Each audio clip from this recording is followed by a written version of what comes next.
বাংলাদেশ জামাত ইসলামীর একটা official statement মুহূর্তের মধ্যেই ভাইরাল হয়েছে এবং রাজনৈতিক অঙ্গনে বিশেষ করে বুদ্ধিজীবী মহলে তোলপাড় সৃষ্টি করেছে।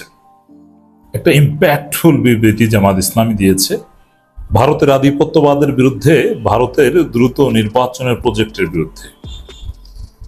এতে নিঃসন্দেহে রাজনীতিতে একটা বড় ধরনের প্রভাব পড়বে, রাজনীতি ঘুরে দাঁড়াবে। যেই সময়ে বিএনপি পাগল হয়ে গিয়েছে, সহজ ভাষায় বললে পাগলা কুত্তা যেরকম বেপরোয়া হয়ে উঠে রুটি খাওয়ার জন্যে বা তার লক্ষ্য হাসিলের জন্যে, কোনো নিয়ম কানুন হয়ে মালিককে ভৃত্য এগুলো দেখার সময় নেই।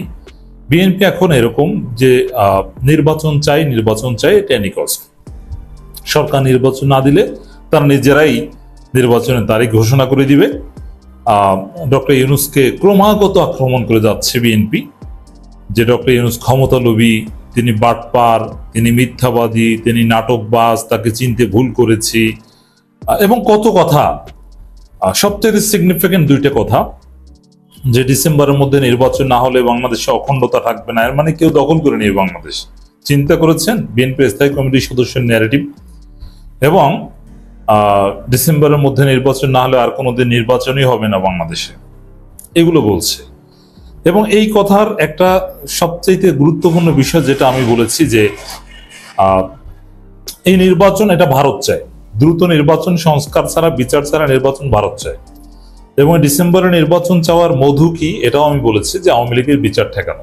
কারণ আর কয়েক মাস সময় পেলেই আওয়ামী লীগের বিচার হবে, শেখ হাসিনা ফাঁসির রায় হবে এবং আনিসুল হক বা যে কোনো একজন আর ফাঁসি কার্যকর হবে।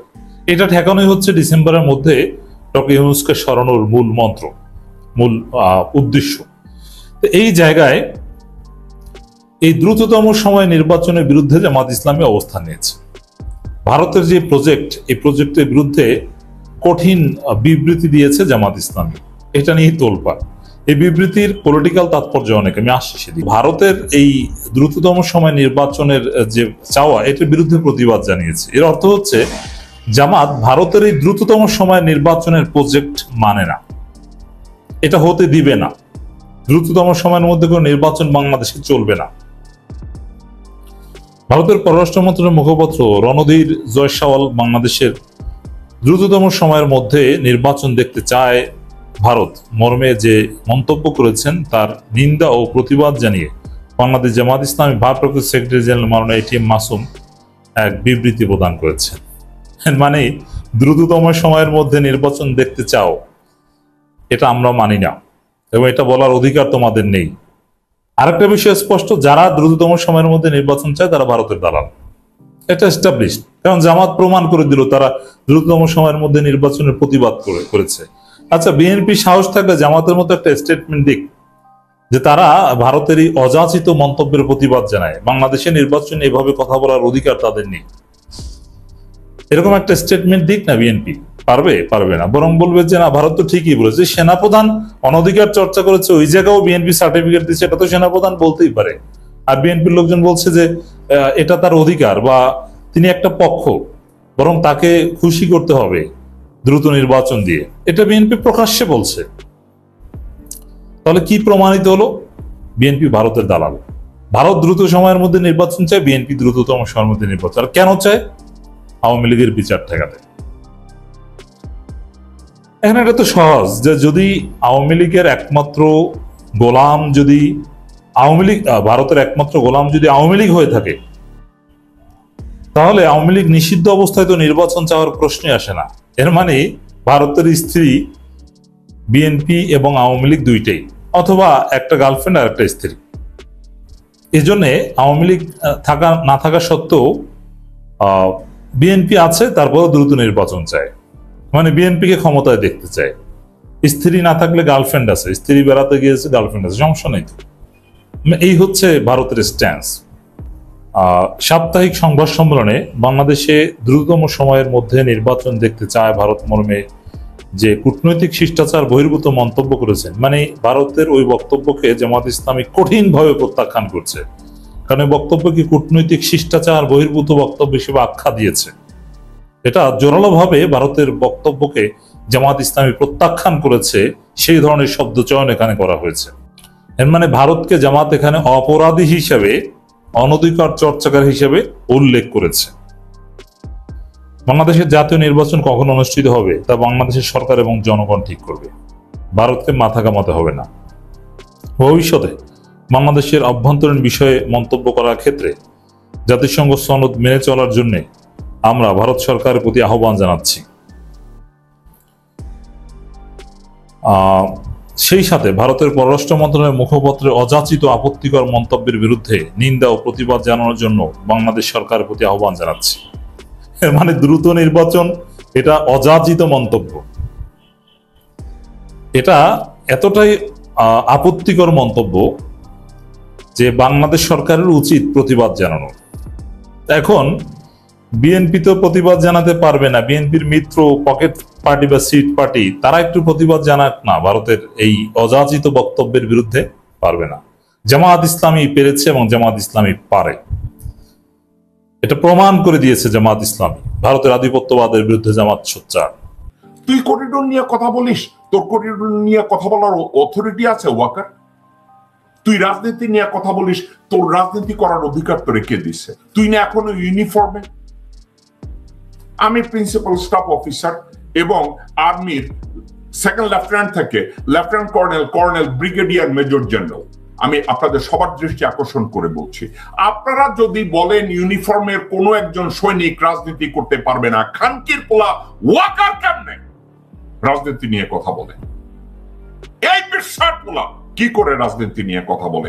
এই বিশ্বাস পোলা কি করে ডক্টর মোহাম্মদ ইউনূসের রাষ্ট্রীয় অথরিটিকে চ্যালেঞ্জ করে? এই শুয়ারের বাচ্চা খানকি বাঙ্গির পোলা কেমনে তার অথরিটিকে চ্যালেঞ্জ করে? এই খানকি মাগির পোলা বিক্রম মিস্ত্রি যখন ঢাকায় এসছে, এই মাগির পোলায় বিক্রম মিস্ত্রিকে নিয়ে 252-53 জন রয়্যাল লোকজনের সাথে দেখা করাইছে বিক্রম মিস্ত্রিকে। আপনারা জানেন ওয়াকার এটা করেছে?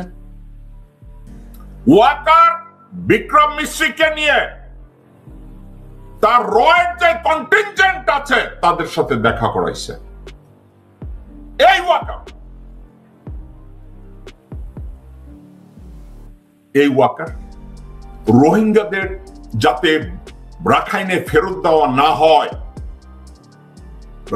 জাতিসংঘকে চ্যালেঞ্জ করে রোহিঙ্গাদের যাতে ফেরত দেওয়া না হয়, ওয়াকার এই ব্যাপারে সর্বোচ্চ চেষ্টা করে যাচ্ছে।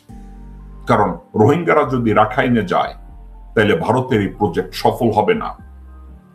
যেই করিডোর ডক্টর মোহাম্মদ ইউনূস করতে চাচ্ছে, যেই করিডোর দিয়ে রোহিঙ্গাদেরকে রাখাইনে পাঠাবে, সেখানে ভারত প্ল্যান করছে বিমানবন্দর করবে, ক্যান্টনমেন্ট করবে, পাকিস্তানের সাথে, চীনের সাথে যুদ্ধ করবে।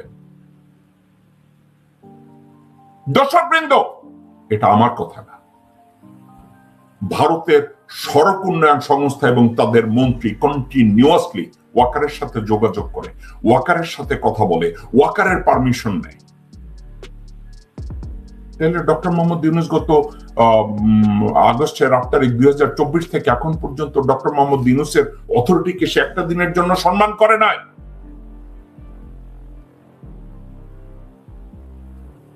পরিস্থিতি কি? জেনারেল ওয়াকার, করিডোর নিয়ে কথা বলার মতো অথরিটি তোমার নাই এবং আইন শৃঙ্খলা পরিস্থিতি নিয়ে কথা বলার অধিকার তোমার নাই, যেহেতু এটা তোমার দায়িত্ব। ম্যাজিস্ট্রেসি পাওয়ার পরেও তুমি খানকির পোলা আইন শৃঙ্খলা পরিস্থিতির উন্নতি করতে পারো নাই, কারণ তুমি চাও না যে মিলিটারি ম্যাজিস্ট্রেসি পাওয়ার নিয়ে আইন শৃঙ্খলা পরিস্থিতির উন্নতি করুক। 5ই আগস্টের পর হতে আজ পর্যন্ত দেশের সার্বিক পরিস্থিতি স্থিতিশীল রাখতে সেনাবাহিনী অক্লান্ত এবং নিঃস্বার্থ ভূমিকা সত্ত্বেও বিভিন্ন মহল থেকে সেনাবাহিনী এবং সেনা প্রধানকে টার্গেট করা হচ্ছে। সেনাবাহিনীকে টার্গেট করা হচ্ছে না, মাদারফাকার, কুত্তার বাচ্চা, তোরে টার্গেট করা হইতেছে।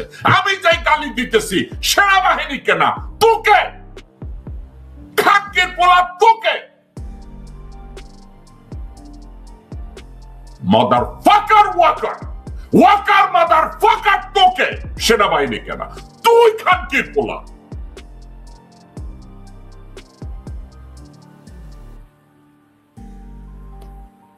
সেনাবাহিনীকে আমরা কেউ শত্রু বানাই নাই। সেনাবাহিনী আমাদের বন্ধু, সেনাবাহিনী আমাদের ভাই, সেনাবাহিনী আমাদের ফ্যামিলি। তুই আমাদের গাদ্দার, তুই ভারতের গাদ্দার, খানকি বাগি, তুই ভারতের গাদ্দার, বাংলাদেশের গাদ্দার। এই খানকি বাগির পোলায় আরো বলছে দেশি বিদেশি স্বার্থান্বেষী মহলগুলো পরিস্থিতিকে আরো অবনতি ঘটাতে, যাতে করে ঘোলা পানিতে মাছ শিকার করে তাদের স্বার্থ উদ্ধার করতে পারে। দর্শকবৃন্দ, আপনাদের মনে আছে নিজে যে চুরি করছে, এই চুরিকে ঢাকার জন্য খানকি বাগির পোলা বিদেশিদের কথা বলে। বিদেশি কে? খানকি বাগির পোলা। তুই ভারতের পকেটে ঢুকে আছিস, শুয়ারের বাচ্চা। তাদের গ্র্যান্ড প্রজেক্টে তুই তাদেরকে অথরিটি দিচ্ছিস। এই খানকির পোলা বিদেশি, অন্য কোন বিদেশি বাংলাদেশের সার্বভৌমত্বের উপরে হাত দেয় না। খানকির পোলা ভারত দিছে এবং তুই ভারতের পেই। জাতিসংঘ কর্তৃক জুলাই আগস্ট বিষয়ে যে প্রতিবেদন তৈরি করেছে তাতে সেনাবাহিনীর কোনো বক্তব্য নেওয়া হয়নি বলে তিনি উল্লেখ করেন। এ বিষয়ে জাতিসংঘের সাথে যোগাযোগ করা হলে তিনি জানতে পারেন জাতিসংঘ সেনাবাহিনীর সাথে যোগাযোগ করতে চাইলেও বর্তমান সরকার জাতিসংঘকে সে সুযোগ দেয়নি। এই রিপোর্ট তৈরি করা হয়েছে ডক্টর মোহাম্মদ ইউনূস দায়িত্ব নেওয়ার আগে। তখন তোর মাগি মা এবং তুই শুয়ারের বাচ্চা অথরিটিতে ছিলি, তুই ছিলি। এবং জাতিসংঘের লোকজনরা যাদের সাথে কথা বলতে চাইছে, ওয়াকারের বাচ্চা তুই লোকজনদেরকে কথা বলতে দেশ নাই। কারণ জাতিসংঘের অথরিটির সাথে যদি কথা বলতে যায় তাহলে তুই ধরা পড়ে যাবি। মাদারফাকার ওয়াকার, তুই ধরা পড়ে যাবি। জাতিসংঘের লোকজনের সাথে তুই কথা বলতে দেশ নাই। যেহেতু তুই কথা বলতে দেশ নাই, কেন দেশ নাই? কে সত্য কথা বইলা ফেলায়? দর্শকবৃন্দ, এগুলো বানোয়ার কথা না। জাতিসংঘে হিউম্যান রাইটস কমিশনে কল করেন, আমি তাদের সাথে কথা বলেছি, আমি নিজে কথা বলেছি, কারো রেফারেন্স না। শুয়ারের বাচ্চা তুই গোলাম মুর্তজা নামক এক সাপোসা বালরে ওয়াশিংটনে পাঠাইছিস রাষ্ট্রদূতের চাইতে বড় মর্যাদা দিয়া। তুই ওয়াকার। আবার তুই কি করছিস? মনির হায়দারের মতো ডিজিএফআই এর এক পেইড চাকরকে তুই ডক্টর মোহাম্মদ ইউনূসের উপদেষ্টা কইরা, অ্যাসিস্ট্যান্ট কইরা ওখানে নিয়োগ দেওয়াইছিস। তুই জেনারেল হাফিজের মতো দুর্নীতি পরায়ণ একজনকে ডক্টর মোহাম্মদ ইউনূসের পাশে বসাইছিস। মেজর জেনারেল ফেরদাউসের মতো আর এক অপরাধীকে ডক্টর মোহাম্মদ ইউনূসের পাশে বসাইছিস। যেই মুহূর্তে ডক্টর মোহাম্মদ ইউনূস বুঝেছে তোর চালাকি কি, তখন ডক্টর মোহাম্মদ ইউনূস ডক্টর খলিলকে, একজন যোগ্য মানুষকে তার পাশে বসিয়েছে। যে মুহূর্তে পাশে বসিয়েছে, খানকির পোলা তুই বুঝা গেছিস পরিস্থিতি ভালো না। কারণ ডক্টর খলিল দায়িত্ব নেওয়ার পরে ধীরে ধীরে সিকিউরিটি ব্রিফিং নেওয়া শুরু করেছে, ইন্টেলিজেন্স ব্রিফিং নেওয়া শুরু করেছে, তোর কার্যকলাপ অবজার্ভ করা শুরু করেছে। তুই দেখছিস পরিস্থিতি ভালো না। তুই একটা সুযোগ খুঁজতেছিলি ওয়াকার, ওই সুযোগটা কই যা তুই কামড় দেওয়ার চেষ্টা করছিস। আমি চিন্তা করি, আমি দর্শকবৃন্দ, আমি রাগ হয়ে যাই একটা কারণ। আমি আপনাদেরকে একটা কথা বলি। গতকালকে রাত্রে একটা বোন পেনসিলভেনিয়া থাকে, আমারই একটা বোন, আমার আপন বোন না, বাংলাদেশের আমাদের একটা বোন, ধার্মিক একটা বোন। উনি হিজাব পরে, আমি ওনাকে চিনি না। কল করে হাউমাউ করে কেঁদে দিল, বললো ভাইয়া আমরা কি দেশটা হারাইয়া যাবে? আমাদের দেশটা কি হারিয়ে যাবে ভারতের কাছে আবার? ভাইয়া আমি 3 দিন ঘুমাইতে পারতেছি না। ভাইয়া আমি শুধু তাহাজ্জুদ নামাজ পড়তেছি, আমার দেশের জন্য দোয়া করি। আমাদের ওই শ্রদ্ধেয় বোনটার নাম আকলিমা। গতকালকের আমাকে যখন এই কথা বলে, আমার চোখ দিয়ে পানি বের হয়ে গেছে। আমি ইনভেস্টিগেশনের পরে ইনভেস্টিগেট করতেছি, আমি আজকের কি নিয়ে কথা বলবো। আমি যখন আমার এই বোনের কাছ থেকে একটা টেলিফোন কল পাইলাম, আমার বোন আমাকে জিজ্ঞাসা করলো, এই আকলিমা বোনটা পেনসিলভেনিয়া থেকে আমাকে ফোন করে জিজ্ঞাসা করলো, ভাইয়া আমার মনে হইলো আপনার সাথে কথা বললে আমি একটু ভালো ফিল করব।